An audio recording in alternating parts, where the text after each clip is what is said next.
Betty Babes and Bows. Welcome to episode 11 of the official Betty Page podcast. I'm Tori Rodriguez here with my co-host Mark Mori and producer Ben. Hey guys. Hey Tori, how you doing today? I'm doing good. How are y'all? Good. What's on our agenda?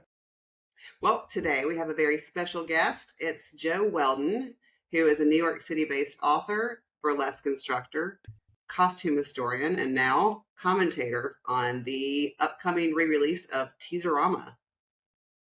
And we had a lot of fun talking to Jo about Betty Page and burlesque, and we even got into some particulars about the scene in Atlanta in the 70s and 80s. So definitely. And so this new I guess version of Teaserama is, now correct me if I'm wrong, is it like 4K? Yes. 4K Blu-ray. Yeah, and it's got, what was it, like it's kind of the, I don't know, the extended version or something. It's the full length version. Apparently there have been edited versions out there. This is the full length version. And the color is just gorgeous. So it's amazing seeing Betty in all her colorful glory that we're so used to seeing her in black and white. And so not only to see her in motion, but also in that really rich, beautiful color.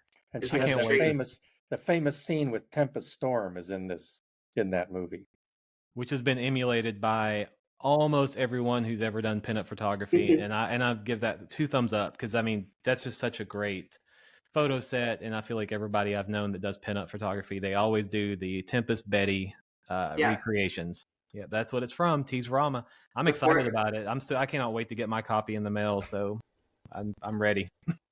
So what's new, Ben? You guys want some news? I feel like I need like a news ticker across the bottom. Maybe I could work that in on the video you need part. A sound effect. Oh yeah. I do have some news. Vanderbilt University, I just found out about a month or so ago that they are starting to compile a Betty Page archive, and the archive will be accessible to the public upon request. And they're in the process of just gathering up any kind of materials related to Betty Page, be it old print publications. They're really interested in like the 90s and 80s revival stuff, like all the zines and magazines, like the Betty Pages and Fond Memories, and anything that's, of course, any of the original stuff, like any of the original pinups. They wanted all their old newspaper articles, and it's going to be, of what I believe and that they believe as well, the first and only Betty Page archive at a university in the United States. So that's pretty exciting.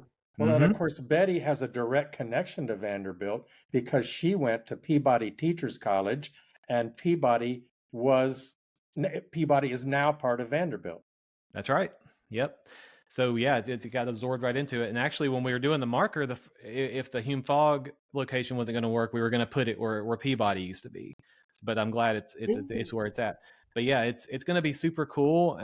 It's probably going to take them a while to get it full of stuff, because if you're trying right now, I've learned more than ever, if you're trying to collect old Betty Page pinup material, photos, magazines, it's a hot market.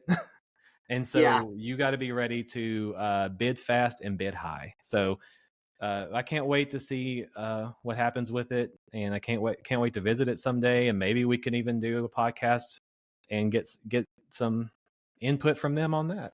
Well, and of course, this happened because of what you did with the monument to Betty at Hume Fogg, right? Well, I believe from what I heard from them is that it heightened the Betty profile in Nashville. It got some people excited.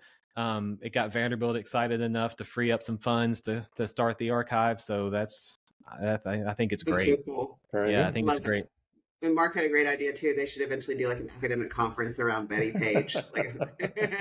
Draw a lot of Betty scholars. That would be fun. Right. That would be awesome. Let's see, other news. I recently got in the mail my pre-order from Retro A-Go-Go of the Tiki Time Betty statue. I don't know if you can see it right here. Yeah, love that's that. good. Yeah, it's a cool little kind of like a perfect summertime trinket. Yeah, little pop art Betty. 5.5 inches tall. I don't know. I think it's so really cute. cool. Yeah. Anytime anybody puts out a new Betty figure statue, you got to get it. And Retro Go-Go, I love their designs. They're just, they're awesome. The and cartoony. Also, we can't forget with the tiki mention, our friends at Betty Page Rum. Yes. And they had, you probably have one of their tiki mugs, don't you? I bet you do. Do you? Ben? Who? I don't. No, Nope. okay. No. I don't know if they still have any left I think they did like a limited run. But anyway, love those guys. Betty Page Rum, Michael, of course. Michael Cobb is incredible. Michael's awesome. Big in keeping Betty's legacy alive as well. And burlesque, big burlesque reporter too. Absolutely. Oh, you know what I just thought of? Vanderbilt might be interested in all the outtakes and all the stuff that didn't get into my film about Betty. They might be interested in all that stuff. I know they would be interested in that. Okay. And another thing they told me is anybody that wants to contribute to it, they don't have to have the source material. It can be copies of stuff. Like if somebody had something that was incredibly rare, if anybody has, a lot of people got handwritten letters from Betty in the 90s. I actually know somebody personally that did. I've got Christmas cards, handwritten Christmas cards from Betty. There you go, stuff like that. They're just interested in anything that somebody maybe 5 years from now might want to do a research paper and go and spend a day in the archives. Like anything that can help them learn more about her as a person, they're interested in. So we should have Ron kind of contribute some copies of Betty's letters that we used in Betty Page the Lost Years too, because that would be cool if people could just read those in full. They would be excited to see that stuff. Other news, I know that you guys said you mentioned it before in the past, but I do know that friend of the show, Evan Lowenthal, is still has a petition online to get a stamp for Betty Page. And I really hope that happens because I want to buy 10 sheets of that. So you can still sign that petition. Just Google search Betty Page stamp. And I think it's a change.org petition. You can still sign it. And also, I believe he's still trying to get a Hollywood star. So Hollywood Walk of Fame, yeah. Those things, yeah. He's been really persistent with both those efforts. Fan. So, yeah. I got one more thing I want to show off real quick. I went to a comic book. It was free comic book day last weekend, and I went to the local one here in my town, and I met this artist. His name is Sam Payne, and I bought this book from him of pinup art. He does cartoony, almost like Archie style pinup art, which is really cool. He's done some covers for Archie Comics, but in this book called Vector Girls, there is a really cool, I don't know if you can see that right there. Yes. Betty Page, and you don't really see very often a cartoony depiction like that of Betty Page in art. Usually people are trying to draw her as realistically as possible. Super cool guy, great artist, and I saw that and I was like, I'd like to share that with Betty fans. Well, now, if people want to see Betty Page art, there is a Facebook page that's devoted to just artistic renderings of Betty Page, and there's a lot of great stuff on there. Yep. That is a really great page. Yeah. Yep. But I believe that's all the news I got. Nothing breaking. Let me check the wire one more time.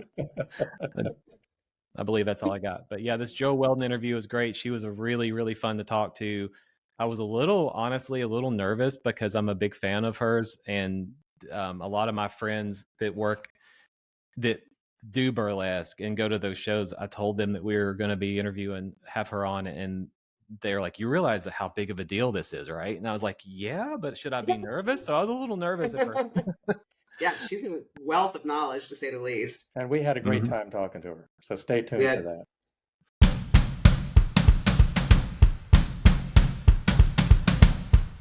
Well, hello, Jo Weldon. Welcome to the official Betty Page podcast. And we want to jump right into it and tell us about this new release, this 4K Blu-ray of Teaserama and Varieties. Well, it's pretty exciting because there have been several versions, and this new version is meant to be exactly as it was presented originally.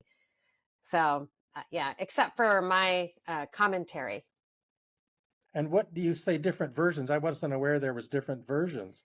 I'm not an expert on all of the versions, but I know that this is as close to the original as can be.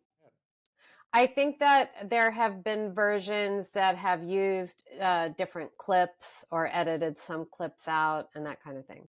but I haven't watched all of them to determine exactly what the differences are. So any other version would have less than this. This is the full version. That's what you're saying. It's like the definitive edition. It's meant to be a definitive edition. So I'm not the expert who watched all of them and then said that this is what the conversation I had with the producers who are experts. They're experts. But what we have there is you give a running commentary through the whole film. And why don't you just describe what the film is? It's a collection of video clips that were filmed by Irving Klaw and produced as if to create a burlesque show.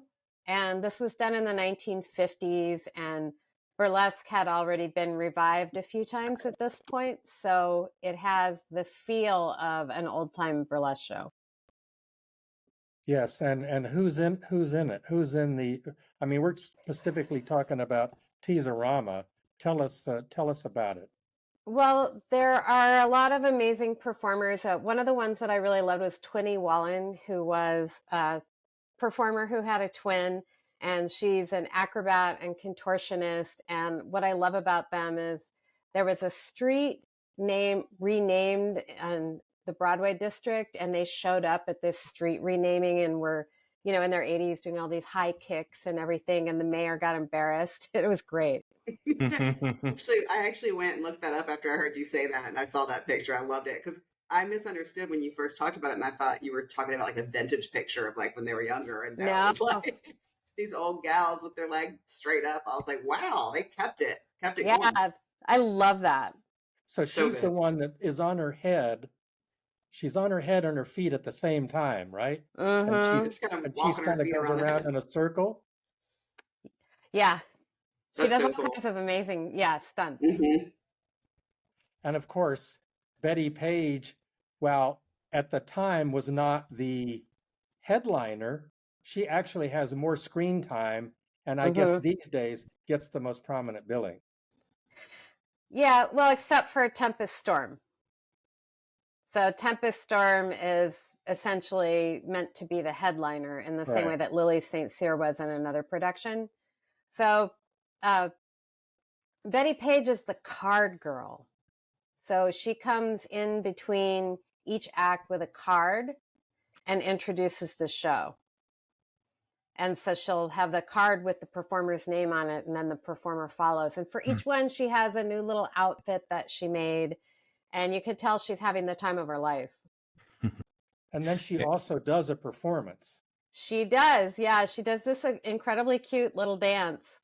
Mm-hmm. And what she told me, and I think this is in my film, Betty Page Reveals All, she apparently got $150 to do that, which in those days, 55 or 54 was a lot of money. And she didn't know what she was going to do until she got there. So she made up the dance on the spot, she said.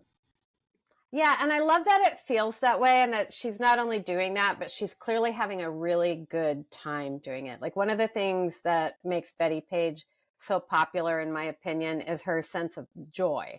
Right. She's just having the best time. And because I've worked in the sex industry so much, I can kind of picture Irving Klaw telling her, okay, now spank that girl. And she's like, okay, here it goes. And just having the best time. I love that. Yeah. One of my favorite, I wrote this down. One of my favorite quotes from you in that commentary was, you said she's revolutionary in her joy, and she's always having to show her butt. So she is like the Betty dichotomy or whatever. Yeah, and she's in her 30s, so she has a sense of confidence that reads differently than the confidence of the younger people. There's just a real comfort in her. She's in her 30s, but nobody knew she was in her 30s. She didn't volunteer that. She was passing for like 22 or something, and she completely got away with it. Mm-hmm. Yeah. Yeah, that's funny. I remember you're making me remember that her like model card or something from when she like one of the Irving Klaw applications or something like that. And she had actually put the birth date made her like 10 years younger. Mm-hmm. It's like, that 23-year-old has a lot of crow's feet, but okay, she's hot. Yeah. So, Jo, tell us a little bit about your background and how you came to do the commentary on this. I've been working on a project for the past few years on the intersections of sex work and fashion. And a lot of that has to do with striptease and fetish. And I did a presentation on the history of the G-string at Morbid Anatomy. Wow. Yeah, and Brett saw it and invited me to do the voiceover on Teaserama. And also, I've been a burlesque performer in the neo-burlesque scene for the past 30 years. And I used to perform regularly at this enormous burlesque convention called Teaserama. You know, just that letter off so that they don't have to deal with, And so it felt like a good fit. Now, don't you teach burlesque too, right? Yeah, I've been running the New York School of Burlesque for about 20 years. I founded it and run it, and I was teaching today. Oh, cool. Yeah. Great. Well, you mentioned the intersection of sex and fashion. Is that the way you put it? I don't know if you know, Betty Page is on the Time magazine list of 100 top influential people on fashion. That makes perfect sense, doesn't it? Yeah. Mm-hmm. And it's funny because she's like an underground figure. One of the things I remember about learning who she was is growing up as a kid in the 60s and 70s, and you would see images of these classic burlesque performers from 20 or 30 years before, but you never saw their names. And so I had seen images of Tempest and Betty, and some of them were probably Irving Klaw images or film outtakes or, from Movie Star News in magazines, but I didn't know who they were. And then in the 80s, 70s and 80s, I got involved in the punk scene. And there were a lot of people there that were fans of fetish and old burlesque. And I was friends with Greg Theakston, who did the Betty Pages. And I started to really learn a lot about her and got really inspired by her at that point. Well, and in making the film Betty Page Reveals All, I didn't know when I started, but I ran into all these younger women who were very influenced by Betty Page. And I realized that, Betty Page had this male audience in the 50s, but it became this female audience in the 90s and since then. And she just had this wide influence. These young girls, I came to understood, got their sexual identity and confidence by understanding Betty, and they derive that from Betty. Maybe you could talk about that. Yeah, I think one thing that's been happening frequently with the retro scenes, like the swing, the fetish, the neo-burlesque scene, the pinup scenes, is that they're relating to the history of people that came before them and feeling like they're part of a lineage and a history and not just a nameless face and a blip in the screen. They feel like they're connected to something. And I think Betty Page gives them that feeling of connection. And she reads so friendly and happy. Right. When you talk about her, or when you talk to her, my experience has been that she had no shame about what she had done. She became a Christian, very focused on her Christianity, but she did not feel that she had done anything shameful. And I think that lack of shame and that lack of regret is something that young women are very attracted to. Good point. Yeah. That's not a model that we get anywhere else, really. We kind of get like an all or nothing, like two extremes, and there's no middle ground, no example of a woman who's just fully empowered in her sexuality, not ashamed, not afraid of it. And she clearly loves her body, loves showing her body. And I think a lot of times if people are feeling self-conscious about their body or something, just to see someone do that puts them in that mindset. I think that Betty Page is just a gift that way. Absolutely. I mean, I've called her for one thing, I calculated that she was the most photographed model of the 20th century. Because of That's amazing. Yeah, because of all the camera clubs, there might be 30 or 40 guys on a weekend, each with several rolls of film, and you take several years of that.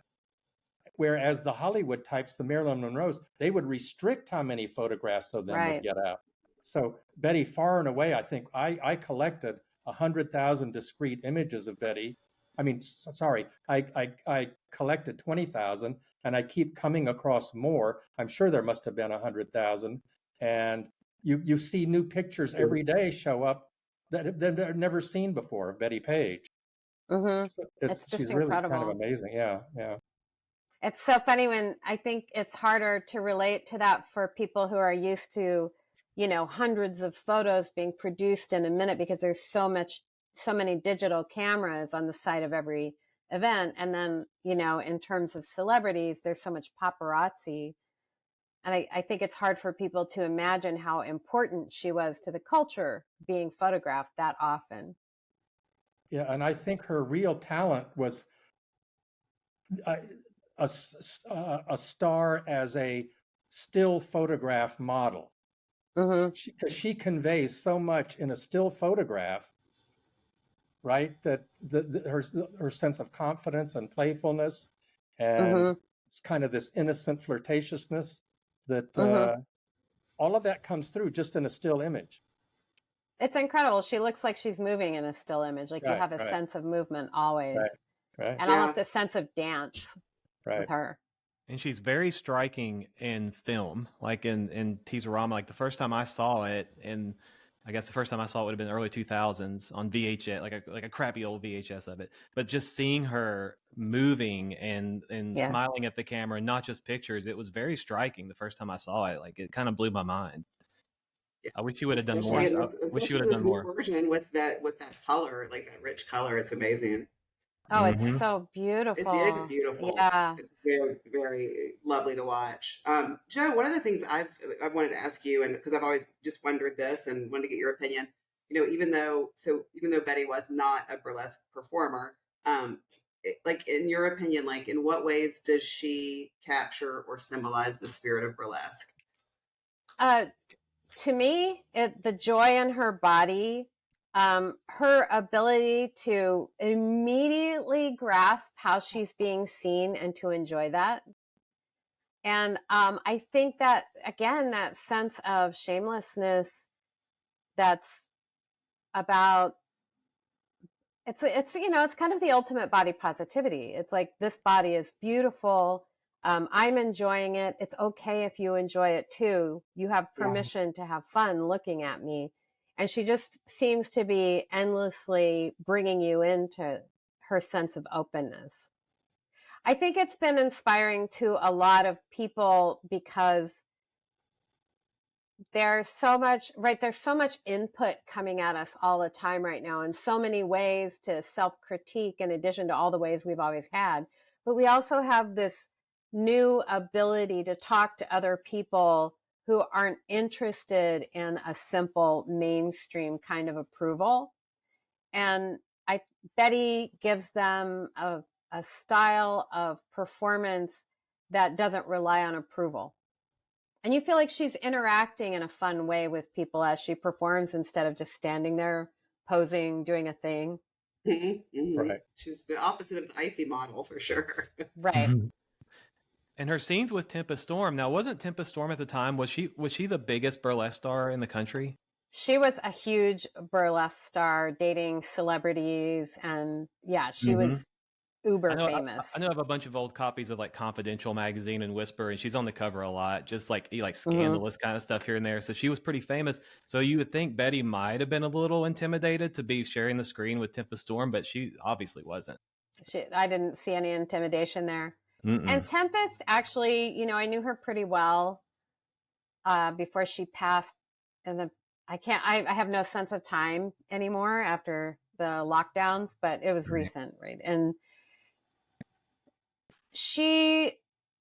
Tempest has had a very strong sense of self, and she never hid anything. She talked about what parts of her life were difficult and what parts of her life were glamorous, but she was always excited to meet people. She was always engaged with people. Yeah, I was fortunate to meet her a couple of times, and it was a pleasure. She was a sweetheart, and she actually wrote the foreword, which I'm so grateful that worked out that way for for Betty Page: The Lost Years, the book that I wrote with Betty's nephew, and she talked a little bit about having worked with Betty on that film, and she's so sweet. It's really sweet forward. Yeah, I met Tempest at Betty's funeral, and Oh, yeah, spoke my with her there heart. for a while. Yeah. And can you just describe a little bit and talk about that scene that Betty and Tempest have together in the film? Yeah, it's interesting because it's sort of a classic fetish setup where you have someone who's in a, so-called submissive position, right? So Betty is Tempest's maid, and Tempest rises in her full makeup. She just wakes up and she's getting into a corset and a gown, and Betty's in this cute little maid outfit, getting her dressed and, helping her admire herself. And then, of course, when Betty decides to take on some of the glamour for herself, because, there's something about a saucy sub that everybody loves, Tempest attempts to put her in her place, but then Betty spends the entire rest of the film letting people know that she has not been put in her place. Like when she brings Tempest's card out, and it's all obviously role play, it's fun, but it's like, the saucy ingenue. And I love your commentary really added so much, because just pointing out those things, it was like, stuff that I wouldn't have necessarily like connected or like paid attention to. It really just made me appreciate it a lot more. So it was And also having like your a nice little insight into some burlesque like Yeah. stuff too. It was nice. Yeah, I really enjoyed your commentary because it puts it in perspective.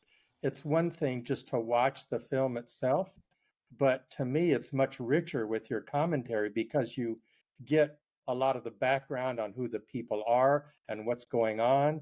And it's really nice. I really enjoyed that. I do too. Thank you. Yeah, I love burlesque history anyway. I've been working for the Burlesque Hall of Fame for a long time. And because I've been doing burlesque, I understand a lot of the decisions that are being made on the set. Like, it's not a big production. I think I would be surprised if much of it was rehearsed. Right. But it's all people who are improvising, who have a set of skills, right, that can bring it to the scene. And I just can keep picturing, Irving Klaw relying on their existing skills so that he and Paula can just say, try this or try that. We're going to get it in one take. Because remember, it's shot on live film, right? So they're not wanting to shoot it over and over. Right. And people just coming out and performing as if they're on a stage, but facing a camera. Right. I love that. You mentioned the Burlesque Hall of Fame. Years ago, I met Dixie. Yeah. What was her last name? Dixie Evans. Yes. Yeah. Yeah. That's when I was actually making Betty Page reveals. All I met her. Is she one? Did you say, Joe, in your commentary? Didn't you say that Dixie Evans was one of the founders or the founder of? Was it the Burlesque Hall of Fame or something different? So the story of that is that Jenny Lee, who was a burlesque performer, she had a bar, and they would have striptease reunions, right? All the old strippers would they weren't that old. Yeah. They'd get together in this bar, and sometimes they'd bring a G-string or something, and she'd tack it on the wall. And she wanted to do a retreat and retirement home for dancers. Like, Jenny Lee was an activist. Yeah. She formed a union for dancers called the Exotic Dancers League. There's a famous photo of her and some friends protesting a newspaper that was putting unreasonable restrictions on burlesque ads.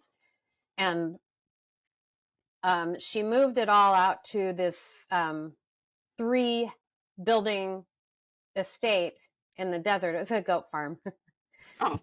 And put the museum in one place. And then when she got breast cancer, her friend Dixie Evans, who'd been coming to these reunions, came out to take care of her. And she asked Dixie to take it over. And then it was Dixie's idea. It was called Exotic World at the time. And it's out in the middle of the desert. Like, it was a mecca. Like, you had to go there. It was on Wild Road. Mm-hmm. You could go out and honk 3 times, and Dixie would throw on her lipstick and her Marilyn Monroe look, and because she was a Marilyn Monroe impression. What do you call it? Impersonator? Yeah. Not impersonator, tributor. And she would come out and go, "Hello, can I show you the museum?" You know, it was so good. Aw, love that. And so she started the Miss Exotic World pageant to fund the museum. Okay. Okay. Yeah. Is it still there? The museum is in Las Vegas now, and the Okay. Burlesque Hall of Fame Weekender is the first weekend in June every year, and I'll be going there this June. And so is that one of the ways that people can support the Burlesque Hall of Fame? Mm-hmm. It is by attending, and Mm-hmm. are there other ways potentially? Yeah, you can look up burlesquehall.com or the Burlesque Hall of Fame, and you'll find a lot of ways to support the museum, because it's one of the few museums I can think of that was started by the dancers Yeah. and run by the dancers. So it has that, unique feel of really coming from that place. Right. Yeah. Now, earlier you mentioned the twin act, the acrobatic woman that gets on her head. What was her name?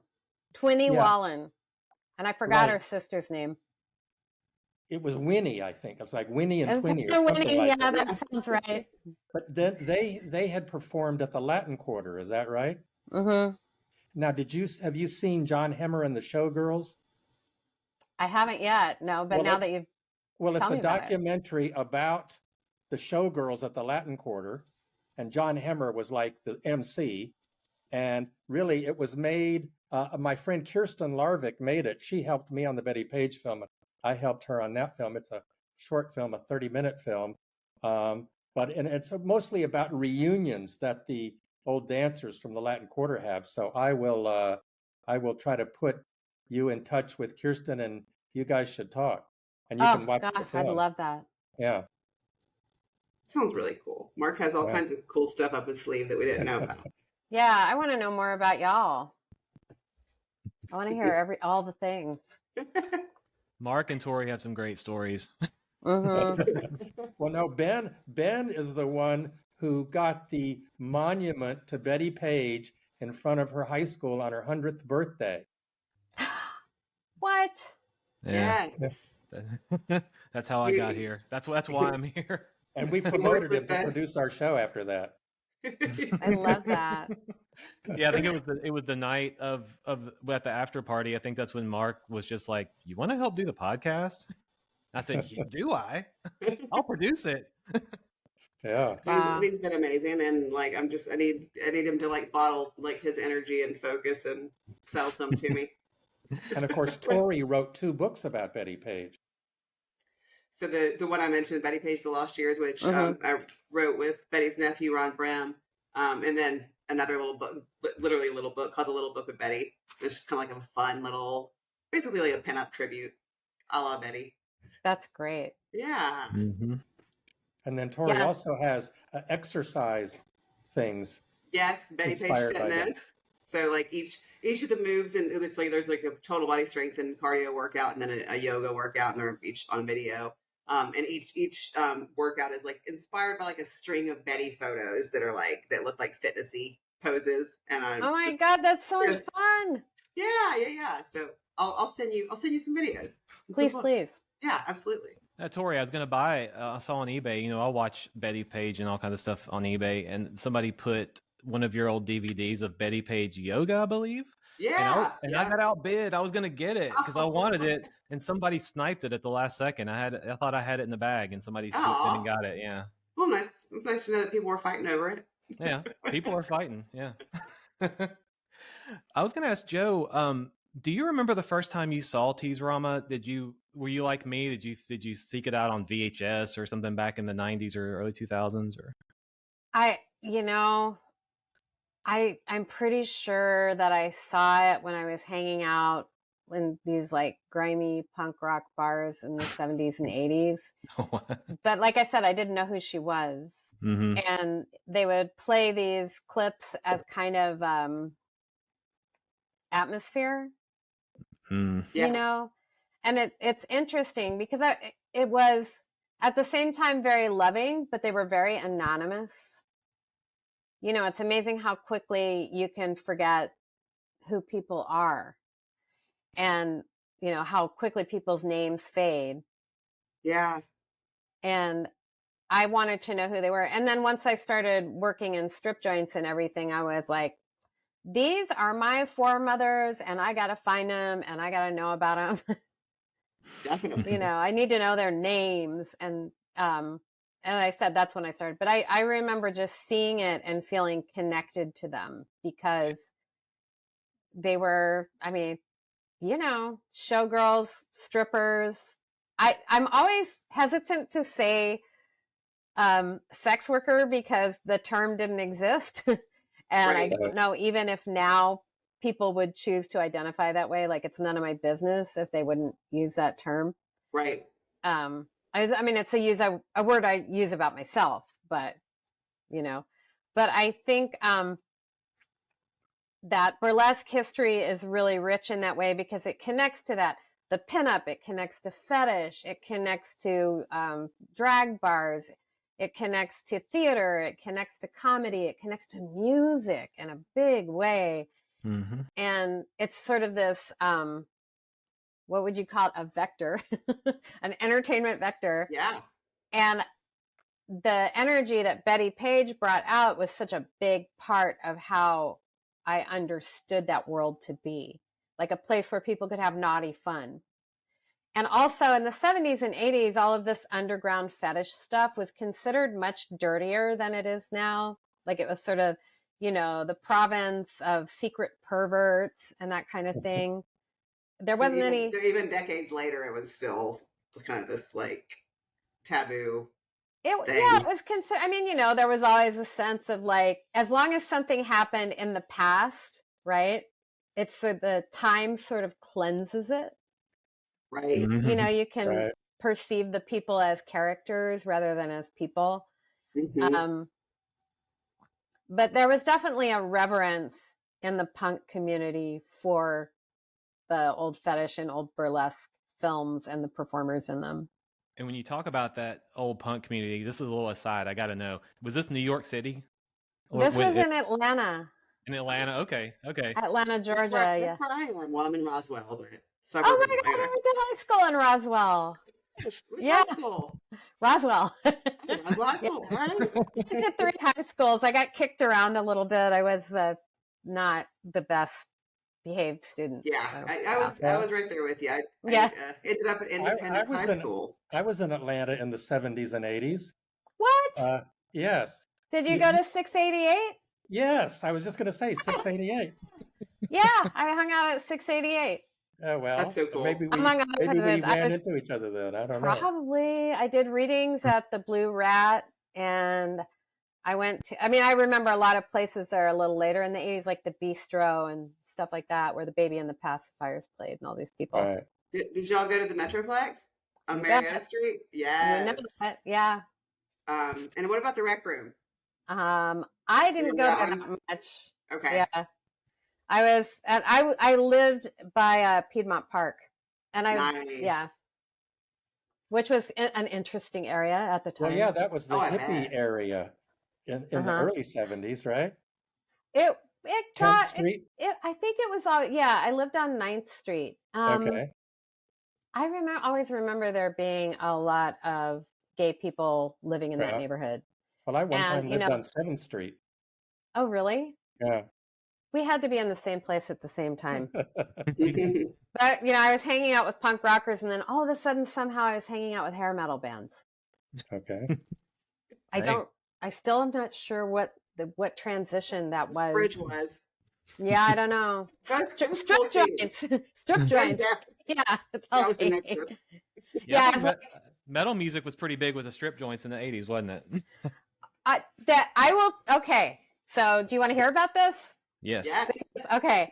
So, once there was bank deregulation and the strip clubs could get credit and the people that wanted to go to them could get credit and we could get credit to afford boob jobs and stuff. I'm very proud of my boob job. So, all of a sudden these celebrities started coming in. And so a lot of them were these bands. And some of them told me that they didn't consider their music to be likely to make it until they saw if the strippers liked it. Oh. Yeah, Vince Neil from Motley Crue actually said that to me. So, Okay. yeah, good tippers. I was literally working in Atlanta Tattletale. I love that. No, that's a dream. I was a total like a huge Crew fan. So okay, yeah, it's amazing. Yeah, I was one of them. But I don't know how I went from, like seeing, because I was hanging out at Club Rio before that, where RuPaul and John Sex and Phoebe Legere and all these people would come and perform. And then all of a sudden, I was with hair bands. I don't know. Was that on I don't know Ponce de Leon? Ponce de Leon? Yeah, there Which was a one? club where RuPaul performed on Ponce de Leon. I can't remember where Club Rio was. Okay. I think Ru got around. It might have been on Ponce de Leon. We're getting very local Atlanta here. Hey, local Atlanta history is important. And also at that same time in the mid to later 70s, Magic City came up, and there's a huge contingency of really important rap music and hip hop music coming in. Yeah, and Magic City is hugely influential culturally, as well as the strip clubs in Atlanta. So it's kind of just like it's Atlanta. I'm like, oh, you don't know. Things happened in Atlanta. Yeah. So and the final place I have to ask about. What about was it backstage? Backtracks? I think I'm thinking about a different Backstreet? Backstreet. Backstreet. That's it. Yeah. I remember Backstreet. Yeah. I went there like one or two good times, but I was pretty young. I don't remember much about it. Yeah. There is someone on YouTube is doing the history of the Atlanta music scene around this era. Ah, that's incredible. It's worth checking out. Definitely. Cool. Jo, you said something earlier that about comedy, and in Teaserama, there's a couple of burlesque comedians, right? Yeah, they aren't. Which is the one? Oh, the guy. Their names. Their names are escaping me. Hang on. The guy from Car 54. Where are you? Joe Ross. Yes, that Joe guy. Ross. Joe Ross. Yeah. Who I loved as a kid. Like I loved a character actor. Yeah. I'm old enough to have watched Car 54. Where are you? Which I think you mentioned also. And he'd always go, ooh, ooh, right? In Car 54. Yeah. Totally. Was it a good show? No. But fun. It was fun. Oh. It was like a cop comedy. You don't see those anymore. Cop comedy show, which wait a minute. Brooklyn Nine-Nine. Right. It was a like 1950s or 60s comedy show. Yeah. And then they have Dave Starr in there. And it's so funny because my dad had collected all these comedians' albums in the 50s and 60s. So a lot of the comedy was really familiar to me when I finally saw the film and knew what it was. And you're like, oh, that's that guy. Totally that guy. That's cool. So back then at burlesque shows, I've always wondered, did burlesque kind of evolve out of like vaudeville? Like, is that why the comedian thing, like the little intermission things, was it kind of like that? It was a variety show. The biggest difference between vaudeville and burlesque is that burlesque was aimed toward more of an adult sensibility, even before the striptease didn't come in until the 20th century, right? Mm-hmm. But there was an adult sensibility to it, a sense that you understood that, it was fun to trash politicians and make fun of societal norms, although they probably wouldn't have used the term societal norms. And so, burlesque was always kind of, the people's variety show, and vaudeville was too, but it was aimed more at like family entertainment in a way that is much more sharply differentiated now. But yeah, definitely. And so it made sense that burlesque, the striptease part would come into burlesque, but not vaudeville. Gotcha. Okay, cool. So they kind of inserted these like comedic segments to be like, it's not all just like about the stripping. Right. It's a variety show. And when you look at shows like I watched a lot of variety shows then, like the Cher show. I was really into Cher. And the burlesque shows had a lot that same format. And then Laugh-In had a lot of burlesque comedy on it in the 60s and 70s. And one interesting aspect of that is a lot of people think that there was no burlesque happening in the 50s and 60s, but it just wasn't, or 50s and 60s, 60s and 70s, because it it had kind of died out by the 1980s. But it was taking a different form. It was happening in different places. It was still going. And then, they started having the format of just a comedian who introduced one stripper after another. So because you don't have to hire as many people. Right. Now, as I understand it, Teaserama would have played in the 1950s in adult theaters, what were called adult theaters at that time. Is that your understanding? I think so, but my understanding is that a lot of it was purchased privately. Right. I actually don't know which theaters it would have played in. Sorry, you keep asking me questions about that history, and I don't know. No. But, I know. I'm pretty sure it actually did quite well for Irving and Paula, and I mean, I think they made a lot of money, and it was in theaters in addition to their selling it, through mail order. Mm-hmm. That makes sense. I mean, when I was a kid, there were porn theaters, and I'm sure I wasn't supposed to know this, but like in Denver, where my dad lived, there was the Bluebird Theater, and couples went there, and it was considered, pretty acceptable. So it makes sense to me that before that it would have played in theaters and been popular. Yeah. And that actually kind of makes sense, because from what I understand, the film was pretty much considered a lost film for a long time. And if it would have gone to theater, like any kind of big theaters, I'm sure Prince would have been in attics and in basements or wherever. But was it Something Weird Video finally released it? And I've got in my notes 93, I think it was. Yeah, and that changed so many things. It did. And I actually talked to Lisa Petrucci from Something Weird Video about how they got a hold of a copy of it. And she said that it was actually housed at the UCLA Film Archive. And it was part of I've got it in my notes, I got to read it, the Sunny Amusement Enterprises Film Collection. So Dan Sunny bought the actual, I guess, master print from Irving Klaw in the 60s or early 60s, I believe it was, or bought it from the Klaws. And if it wasn't for that, and that being stored at UCLA in that film collection, who knows if it ever would have gotten a home video release again. And that's what's cool about this Kino release coming up, is I believe it's going to have the actual Something Weird editions too, like the way they were released in the 90s, and also have the commentaries on that from Mike Vraney and Dave Friedman, which is really, really cool. So this Blu-ray is just chock full of all kinds of goodies for people that awesome. Well, bears repeat viewings for sure.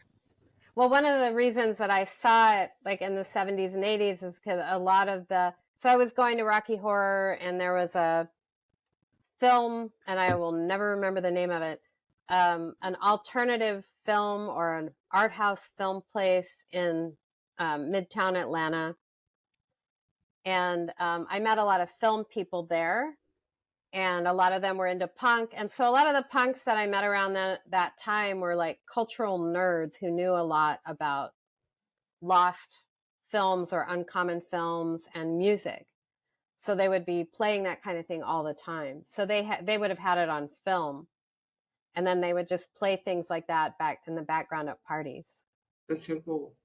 I'm so jealous. Yeah, I know. I'm like, God, what a life! I want the memoir. I don't think I appreciated it at the time. I mean, I was partying pretty hard. Have you written a memoir, or are you thinking about writing a memoir? I'm in the middle of it, but it's taking forever. I mean, we should all write memoirs. Everybody should write a memoir, I feel. But mine is centered around the theme of fashion and policing people's bodies through what they wear, and policing their status and their humanity through what they wear. That sounds really serious, and sometimes it is. But in my memoir, I was originally going to write a third-person book, like my book about leopard print. Like Betsy, here's I've been, it's like peeking out over the top. I got it. Yeah. I got it right here. you have it. Yes! You have it. Actually, yeah, I'm glad you brought that up because I know we can get into a little bit of leopard print talk because I think Betty Page is very much associated with that for sure. It's a powerful influence. Powerful influence on the leopard print and the way it's perceived and why certain people love it. But one of her most well-known homemade outfits was the leopard print with the high cut hips and all of that. Oh yeah. Yeah, and most of the people I know would wear that now for sure. Right. You know, and it has a modern feel to it, right? I think it was meant to be sort of a jungle outfit, Right. but it felt really, you know, the bikinis were presented to the public in like 1947. So that idea of a two-piece that shows your navel was still pretty new when she was making that. And it had such a freshness then, and it still has it. Like if you look at a lot of bikinis from that era, they're kind of high-waisted and, you know, they don't have that low hip thing. That's burlesque. That's burlesque style, that low on the hip. I've always thought I call them Jungle Betty pictures, but the Bunny Eater Betty, I always thought they were some of the most powerful pictures ever taken. Just you just look at them, and especially the ones where she's copping a little bit of attitude, you know, like she's kind of like, you know, I love those pictures so much. They're by far my favorite photos of all time. Yeah, and I think the leopard print adds to that. Yeah, you might know. Was she sick on that shoot? I read something about what happened was the story she talks about it in your film, right? Yes, she had stayed up all night because there was some guy lurking outside the window or something, and she got scared and didn't get any sleep. So she had no sleep when she did that shoot, you know, with all the animals at that what was it called, Africa USA or something? Yeah. You would never know. Yeah. I know. She talked. I think she talked specifically about like having bags under her eyes and stuff, but I didn't notice me either. Yeah. Yeah, and the cheetahs. Well, one of the things that I was thinking about when I looked at that shoot after I did the research for my book on leopard print. So cheetahs are unlikely to attack anything they perceive as having larger mass than themselves, but leopards don't care. So I was like, knowing that, I would do a shoot with some cheetahs. But not leopards. Probably not leopards. As much as I love them, probably not.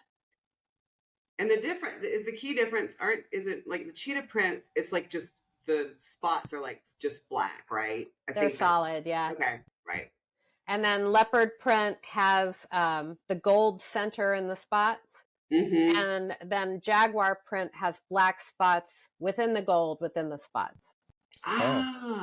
Okay. Yeah. I was just gonna say, piggybacking off of the talk about leopard print, I saw online that you're doing. Is it a production called What I Wore to Work? What I Wore to Work, yeah. And I think the listeners might be really interested in that because of Betty Page's clothing influence and Betty Page clothing and all that stuff. So I was wondering if you could tell me a little bit more about that. Yeah, well, I feel like, you know, burlesque performers, strippers, and other sex workers have had such a huge influence on fashion. And it, you know, when I see things on the runway now, I'm like, oh, now more than ever. But I started making it a first person story instead of a third person, like, here are some people that were influential. When I started doing the fashion history research and realizing that a lot of these researchers knew a lot of things I didn't know, but they didn't know what I knew. Like, you know, the reason they would say, oh, and the dancers are wearing this style of panty because of this, that, and the other. I'm like, no, that's a local regulation. Like they had no idea that the police and legislators are basically designing their underwear. Telling that, you know. And as I looked into it, I realized that the perspective of someone who had actually worked in all these areas of the sex industry could really shine a different light on how that fashion came to be. You know, how these styles came out of things. Because I know, you know, when I was working in Atlanta, it was the first time we'd been allowed, it was very recent that the dancers in the clubs had been able to go nude. Oh, wow. Yeah. And that was probably because the production of Hair went to court and nudity was permitted on stage because of that. Mm-hmm. But you couldn't be nude. There were counties where you couldn't be nude where alcohol was served. Right. And in the city of Atlanta at that time, it was, as was pretty rare, you could go nude where alcohol was served. And there were literally police in there checking out to make sure that we were wearing our thongs and cover-ups on the floors. There were undercover cops. So literal policing. Literal policing. Yeah. There's a famous photo of a woman bending over in front of a judge in court in her underwear. Oh my God. And it was in Florida in 1983. And I don't know the woman's name, and she might not want her name known. But the police came in and arrested her because her underwear revealed too much, which is stupid because it's a bar. You got to be over 21 to get in there already, right? But that's what the police do. They sit in strip joints. Wow. Right? And she took it to court because usually you don't. You just take the citation, pay the fine, or whatever. She took it to court and proved that her underwear complied with local law and was acquitted. She sounded like a Betty. She's a hero. Yeah, right. And so it's interesting. I felt like a lot of people just don't know this. So the show is some of the history and some of my history. So it's a memoir show with fashion history in it. And I go all the way back. I go back thousands of years. Amazing. It's really fun. So what format, since I wasn't familiar with it until Ben mentioned it, what format is the show in? It's technically an illustrated lecture. Okay. That sounds cool. Yeah, it's got other elements. Nice. But yeah, it's really fun. And I really enjoyed doing it. And this is what the book is. But I had a research residency at the library. And when I was finishing it up, I said, I'm really sorry I wrote a show instead of a book. And they said, well, you're welcome back anytime. You know? So you can finish the book. Yeah. So you're like sort of endlessly inspired to take on new creative projects all the time. Yeah. And I feel like adult entertainment is, its influence is either overlooked or vilified. You know, people will be like, oh, it's terrible that young women want to dress like sexy people. And I'm like, this goes back thousands of years. Like my favorite example is in ancient Greece, a lot of the workers in brothels were blonde. And, you know, Greece is predominantly dark-haired and dark-eyed. Yeah. And it was because they were coming from Gaul and Germany where there's more blondes. So some brothels would require all the people that work there to be blonde. So upper class wealthy women started dyeing their hair blonde and wearing wigs to imitate them. Oh, that's interesting. That practice went on well into ancient Rome. Wow. Mm-hmm. Oh my gosh. Well, that's Fun really stuff. getting into the history. Yeah. I know, I love that.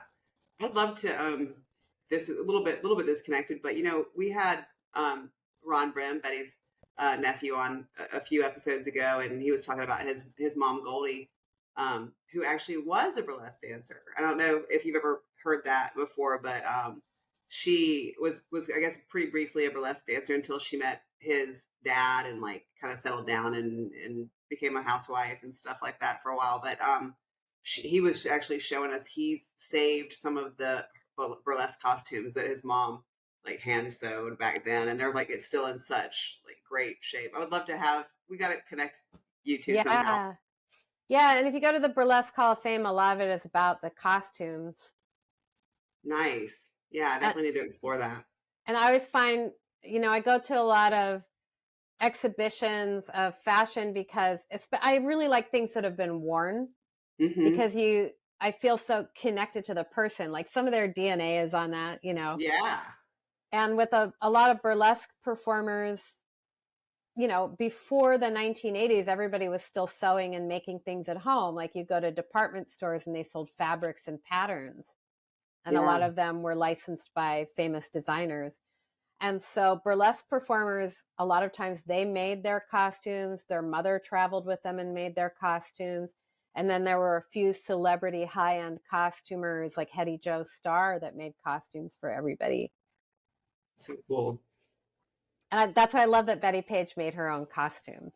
Yeah, and she would also buy stuff and then add to it, right? Mm-hmm. She would put her own touch on it.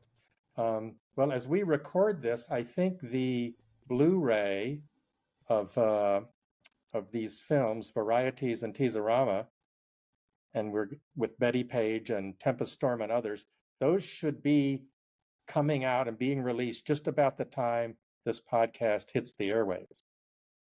So we encourage people to check them out. It's a really important part of our history, and it's also really enjoyable. It's just fun to watch. Yeah, I want to give a shout out to Kino for doing this and their new line. I think it's called Kino Cult. It's the new subset of the Kino movies where they're, you know, cult classics like stuff like this. And I just want to thank them for doing this because I know I've got it pre-ordered. I can't wait for it to come. I hope it comes on release day, which I'm pretty sure is May 21st. So yeah, it's coming up. Yeah, and it's a double set, isn't it? Or is the double set separate? Oh, I don't know. The one I pre-ordered, I don't know if it's got 2 discs or 1, but I do know it's got Varieties, Teaserama, and then the original Something Weird. It's got all that stuff, and it's got your commentary. There's a commentary on Varieties as well. And yeah, I can't wait. It's an incredible set. I was saying that the Something Weird videos, when they came out, they changed the landscape of nightlife culture. Like it had such a huge effect. It helped birth the neo-burlesque movement. And I think that this new release is going to have a lot of the same impact. Well, that'll be fun to watch. Great. Yeah. Watch that unfold. That's exciting. Yeah. And long live physical media. Absolutely. Yes, for sure. Everybody, you know, streaming's cool and all, but I've got a very large closet and I'm not getting rid of my VHS, my DVDs. But streaming, they're starting to take down some titles that are streaming. So if you're just relying on streaming, you might not get what you want, right? So streaming's not forever. Right. That stuff's all on servers somewhere that are going to go down at some point. They're going to go down. And like we had this solar storm this weekend and I was thinking like, is this it? Is this when streaming goes down? We could see the Northern Lights in Tennessee. Like I saw the Northern Lights the other night and I was like, you know, this is cool and all, but one of these days the Northern Light, it's going to be a big solar ejection and all that stuff's going to be wiped out and I'm going to have my closet full of VHS and DVDs. So you're people prepared. I'm a prepper when it comes to physical that's the real prepper right there. I don't have any bottled water or anything like that, but I've got tapes and DVDs for days. Yeah. I've still got vinyl and VHS and Okay, well, and I love books. So good. Well, thanks for joining us, Jo. It was great fun. Thank you. Having all this conversation, and thanks for doing the commentary on Teaserama. Such a beautiful job. Thank you for that. Thank you so much. I really appreciate it. You having me. Absolutely. And thank you for your patience when my pup was sick. Oh, yeah. And how is your pup now, by the way? She's awesome. Good. She's doing great. Glad to hear that. Have a great night. Thanks, Jo. You too. Thank you so much. Thanks, Jo.